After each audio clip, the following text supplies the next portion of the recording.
എവിടെ പോയി കിടക്കണ ചായ വെച്ചിട്ട് എത്ര നേരായി. എവിടേക്കാണ് രാവിലെ തന്നെ കെട്ടി പറിച്ചിട്ട് പോണേ? എന്നോട് ഞാൻ പറഞ്ഞല്ലേ ചായ കൊണ്ടുവരാനി. എവിടേക്ക് പോണേ? ഞാനേ പള്ളിക്ക് ആമ്പറിന് എടുക്കാൻ പോവാ. ഈ മോദി നേരത്താണോ പോണേ? ഈ സമയത്ത് ഇനിച്ച് പോണ്ട. ഞാൻ പോകുന്നു പറഞ്ഞതല്ലേ. ഞാൻ പറയണ അങ്ങോട്ട് കേട്ടാ മതി. പോണ്ട പറഞ്ഞാ പോണ്ട. എന്തപ്പോ നവലേട്ടൻ്റെ വർത്താനത്തിൽ ഒരു മാറ്റം? പള്ളിക്ക് ആഭരണം എടുക്കാൻ പോകുന്നു ഞാൻ പറഞ്ഞത് തന്നെ അല്ലേ? എങ്കിൽ ഞാൻ പറയണ അങ്ങോട്ട് കേട്ടാ മതി. മോദടിൻ്റെ പോണ്ട നീ.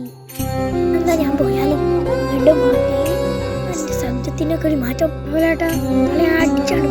ഞാൻ പോകും പറയാൻ ഞാൻ അപ്പൊ നിങ്ങൾ ഇന്നെ എവിടേക്കും ഇറക്കില്ല. ഏത് ഭാഷ? അയ്യോ കണ്ണായി ആര്? ഞാനാ? ഇന്നൊക്കെ ദുരിതാശ്വാസം. ഇന്ന് ഞായറാഴ്ച എന്നെ വെട്ടിയിട്ട് തുന്നുണ്ടാക്കി നാട്ടുകാർക്ക് വരുന്നു. എന്താണ്ടി നീ പറഞ്ഞേ? അയ്യോ നഗലേട്ടാ ഞാൻ എവിടെയാണ്? എൻ്റെ മൂത്താമ്മാൻ്റെ വീട്ടിൽ. എന്ത് മൂത്താമ്മാൻ്റെ വീട്ടിലേക്ക് നമ്മൾ നാളെ കഴിച്ചിട്ടുള്ളത് സാരില്ല. ഇന്ന് നമുക്ക് ഇവിടെ കിടന്നിട്ട് നാളെ നമുക്ക് പരിപാടിക്ക് കൂടാം. നഗലേട്ടാ നമ്മളിപ്പോൾ ശരിക്കും പറഞ്ഞാൽ എന്തായിരുന്നു? അതൊന്നും വലിയ പൊന്നെ എന്നെ ഓർമ്മയിപ്പിക്കല്ലേ. പറയാൻ നഗലേട്ടാ പറയും. ഒന്നും പറഞ്ഞില്ല.